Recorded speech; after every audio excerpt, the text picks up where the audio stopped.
नमः शिवाय। मैं हूँ ज्योतिष पंडित दीपक दुबे और उपस्थित हूँ आपके साथ 2026 में तुला लग्न राशि जिनकी है उनके लिए यह वर्ष किस प्रकार का अच्छा या बुरा परिणाम देने की संभावना बना रहा है, ग्रह गोचर क्या संकेत दे रहे हैं, इसके ऊपर चर्चा लेकर के।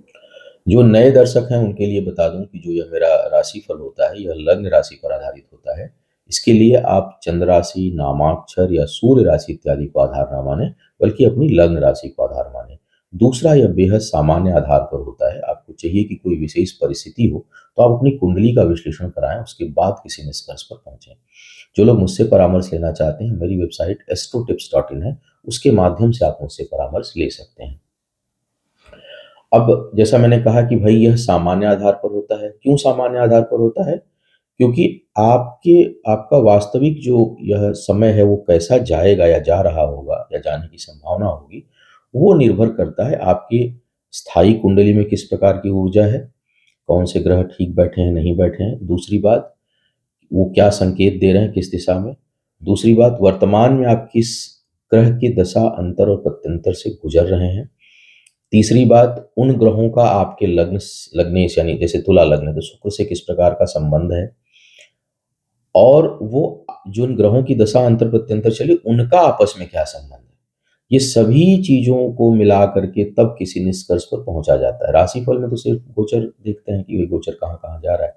इसलिए कोई भी बड़ा फैसला लेना हो, कोई बड़ा निर्णय लेना हो, तो राशिफल को देख करके ना ले लें। बेहतर हो कि आप अपनी कुंडली का विश्लेषण कराएं और फिर किसी निष्कर्ष पर पहुंचें। अब आइए बात करते हैं कि तुला वालों के लिए यह वर्ष किस प्रकार का संकेत दे रहा है। सबसे पहले बात किया जाए तो कार्य व्यवसाय के दृष्टिकोण से अगर मैं देखूं तो जो लोग बेरोजगार हैं, मतलब काम नहीं कहीं कर पा रहे हैं, नौकरी नहीं है या कोई व्यवसाय नहीं है, उनके लिए यह वर्ष थोड़ा सा संकेत लेके, शुभ संकेत लेकर के आया हुआ है। हो सकता है कि बेरोजगार जो लोग हैं उनको नई नौकरी मिले, कोई नया अवसर मिले, इसकी प्रबल संभावना बन रही है।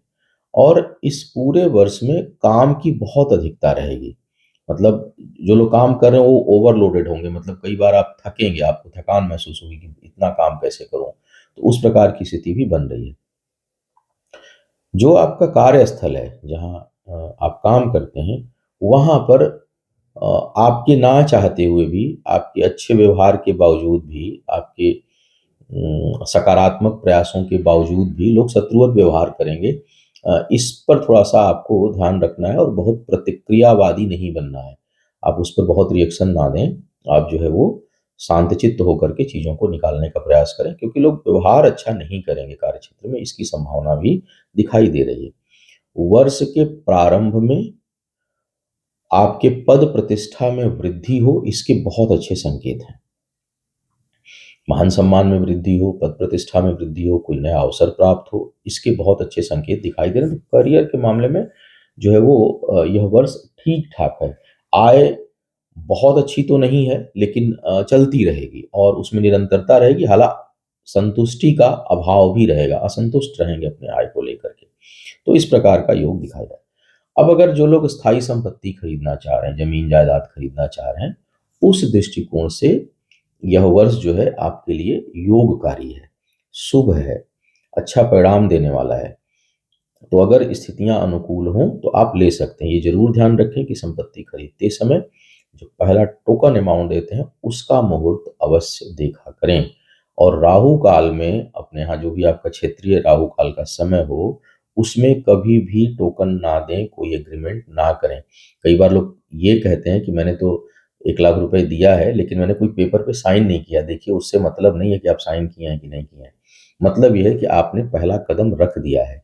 तो ये ध्यान रखा करें कि जब भी जमीन जायदाद आप खरीदने जा रहे हैं तो जो पहला अमाउंट आप देने जा रहे हैं उसका मुहूर्त अवश्य देखें। तो इसका आपको ध्यान रखना है। बहुत से लोगों के लिए संपत्ति खरीदने और अपने घर में, अगर किराए पे रह रहे हैं तो अपने घर में शिफ्ट होने का भी अच्छा योग दिखाई दे रहा है। जमीन जायदाद से संबंधित कोई वाद विवाद चल रहा है तो उसमें आपको सफलता प्राप्त हो सकती है इस समय। और सुदूर से लाभ का योग है। कई बार होता है हम जहाँ काम कर रहे हैं वहीं से, लेकिन कहीं दूर से कुछ कोई कार्य व्यवसाय है, उसमें लाभ के अच्छे आसार आपके लिए दिखाई दे रहे हैं। अब बात कर ली जाए शिक्षार्थियों के लिए। शिक्षार्थियों के लिए जो जो लोग शिक्षा प्रतियोगिता इस वर्ष में देना चाह रहे हैं या सम्मिलित होंगे, भाग लेंगे, उनके लिए भटकाव का योग है, स्थिरता का अभाव है, मन चंचल रहेगा, एक साथ कई चीजें करने का प्रयास करेंगे और फिर किसी में सफल नहीं होंगे या बड़ा मुश्किल है। सफल अगर हो भी गए तो शायद अप टू द मार्क नहीं होगा, जो जितना आप चाहते हैं कि हमको इतनी सफलता मिले, जो इच्छा है उसके अनुसार यह वर्ष दिखाई नहीं दे रहा है। बहुत प्रयास करना होगा। बहुत से लोगों के लिए शिक्षा में बाधा उत्पन्न हो सकती है, शिक्षा छूट सकती है, ब्रेक लेना पड़ सकता है या ब्रेक हो जाए, इसके लिए बहुत जो है यह वर्ष जो है वो थोड़ा-सा नकारात्मक संकेत दे रहा है। उतावलेपन में कोई कार्य ना करें, इस इन सब चीज़ों का ध्यान रखें और बहुत कंसंट्रेशन लेवल बढ़ाएँ, क्योंकि शिक्षा के दृष्टिकोण से, प्रतियोगिता के दृष्टिकोण से यह वर्ष कोई बहुत अच्छा योग नहीं बना रहा है। इस पर आपको काम करने की ज़रूरत होगी। और इस वर्ष की अब एक चीज़ और दिखाई दे रही है कि किसी न किसी कार्य को, बड़े काम को, छोटे-मोटी चीज़ों को नहीं, उसकी पूर्ति करने के लिए कर्ज़ लेने की स्थिति बन सकती है आपके लिए। और इस समय का, इस वर्ष में लिया हुआ कर्ज़ जो है वो बड़ा लंबे समय तक सस्टेन करेगा। तो बहुत से लोग लंबी अवधि का और कोई ज़िम्मेदारी पूरा करने के लिए, कोई काम पूरा करने के लिए कर्ज़ लें, ऐसी स्थिति भी बन रही है। इस समय किसी विवाद में नहीं पड़ना है आपको। कोई भी कोर्ट कचहरी का विवाद होगा तो वो लंबा खिंच जाएगा और उलझ जाएँगे। तो कोई प्रारंभ प्रारंभ चल रहा है, उसको तो सुलझने की स्थिति बन सकती है, लेकिन अगर प्रारंभ हो गया इस समय, तो फिर वो बहुत लंबा खिंच जाएगा। इससे बचने के लिए आपको प्रयास करना चाहिए। जो लोग संतान प्राप्ति के इच्छार्थी हैं, कि नवदंपति हैं, उनको संतान प्राप्ति की इच्छा है, तो उसके लिए बिल्कुल उचित समय नहीं है। बहुत मानसिक अशांति देने वाला, लगभग 90% मामलों में असफलता देने वाला यह वर्ष दिखाई दे रहा है। अब जो आपकी जन्म कुंडली है, आप दोनों की, पति पत्नी की, अगर वो ठीक नहीं है तब तो और मुसीबत है। तो थोड़ा-सा इस पर आपको ध्यान देने की ज़रूरत पड़ेगी कि क्या करना है, नहीं करना है, और उसका परामर्श लेकर के, उन चीज़ों को देख कर के तब कोई निर्णय लें, क्योंकि ये सामान्य रूप से संतान प्राप्ति के लिए अच्छा समय है नहीं, ये वर्ष कोई बढ़िया संकेत नहीं दे रहा है। इसके अलावा संतान जिनकी है, उसके साथ भी मन अशांत रहेगा, अनावश्यक के वाद-विवाद रहेंगे और संतान जो है आपके लिए मानसिक चिंता और अस्थिरता का कारक बनेगी।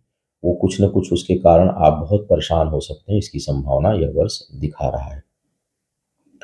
जो लोग विवाह के योग्य हैं, विवाह करना चाह रहे हैं, उनके लिए यह वर्ष जो है वो सामान्य समय दिखा रहा है। न बहुत खराब है, न बहुत अच्छा है।